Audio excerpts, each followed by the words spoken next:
অবশেষে গণেশবাবুর কাছে হাত জোর করে ক্ষমা চাইল অগ্নিজিৎ মুখার্জি। হ্যাঁ বন্ধুরা, গীতেল এলবি সিরিয়ালের আজকের পর্বে আমরা দেখতে পাবো অগ্নিজিৎ বাবু গিনিকে বাড়ি ফিরে যেতে বললে গিনি বলে আজকে প্রথমবার আপনাকে সত্যিকারের বাবা বলে মনে হচ্ছে। এরপর অগ্নিজিৎ বাবু স্বপ্না দেবীকে বলে কি হলো বেয়ান, চা বসান, কুটুম এসেছে তো। উত্তরে স্বপ্না দেবী বলে না মানে আমাদের তো। তখন অগ্নিজিৎ বাবু বলে সস্তার চা তাই তো, এখন আর আমি চা পাতা দেখি না, এটা দেখি যে চা তৈরি করছে তারা আমাকে ভালোবাসে কিনা। আপনারা ছাড়া আমার আর কে আছে বলুন। যাই হোক চা বানান আর সঙ্গে ওই নেড়ো বিস্কুট দেবেন। অন্যদিকে হসপিটালে বড়বাবু এসে ঢালিবাবুকে তার নিজের দায়িত্ব ঠিক করে পালন করেনি বলে উল্টোপাল্টা কথা বলতে থাকে।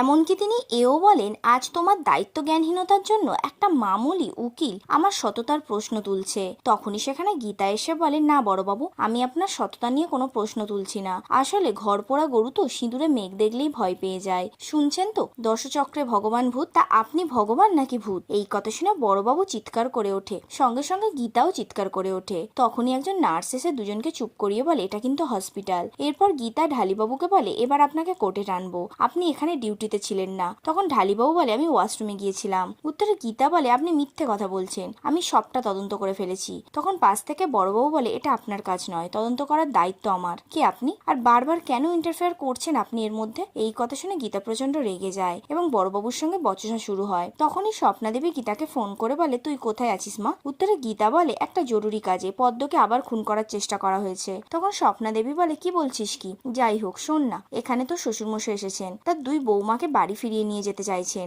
আর ওই সংসারের কর্তি বানাতে চাইছেন তোকে। তখনই অগ্নিজিৎ বাবু স্বপ্না দেবীর কাছ থেকে ফোন নিয়ে গীতাকে বলে তুমি সমস্ত কাজ সেরে বাড়ি ফিরবে, বাপের বাড়িতে নয় শ্বশুর বাড়িতে। ঘরের লক্ষ্মীকে আমি আর হাতছাড়া করব না। আর হ্যাঁ, তোমাদের বিয়েতে তো কোনো পার্টি হয়নি, এবার জোড়া বিয়ে উপলক্ষে মস্ত বড় পার্টি দেবো। তখন গীতা বলে বাবা আপনি পার্টি করুন আর যাই করুন, বেকসুর খালাস হবার পর করবেন। এই কথা শুনে অগ্নিজিৎ বাবু বলে কেন, কোনো সমস্যা হয়েছে? তখন গীতা বলে এখানে অনেক বড় জাল পাতা হয়েছে। উত্তরে অগ্নিজিৎ বাবু বলে আমার কোনো হেল্প লাগবে? তখন গীতা বলে আমি জানি তো, আমার পাশে কেউ থাকুক বা না থাকুক আমার শ্বশুরমশাই অ্যাডভোকেট অগ্নিজিৎ মুখার্জি থাকবেই, he is the best lawyer. উত্তরে অগ্নিজিৎ বাবু বলে তুই এই কেসটা জেত, আমি তোর জুনিয়র হয়ে কাজ করব, তোর বাবার কাছে ক্ষমা চাইবো, আমি যে অন্যায় করেছি তার জন্য আমায় ক্ষমা করে দিস মা। এই বলে তিনি ফোন রেখে দেন। তখনই সেখানে গণেশবাবু এসে অগ্নিজিৎ বাবুকে দেখে উল্টোপাল্টা কথা বলতে শুরু করলে অগ্নিজিৎ বাবু বলে তোমার স্টাইল, তোমার আর্গুমেন্ট এবং তোমার আইনি জ্ঞান দেখে বুঝতে পেরেছিলাম আমি হারবো। ওই প্রথমবার তোমার কাছে আমি হারের ভয় পেয়েছিলাম, তাই তোমাকে অপবাদ দিয়ে কোর্ট থেকে বের করে দিয়েছি। আর সেই একই ভয় পেয়েছি তোমার মেয়েকে দেখে, তোমার মেয়ে আমার অহংকার ভেঙে চুরমার করে দিয়েছে।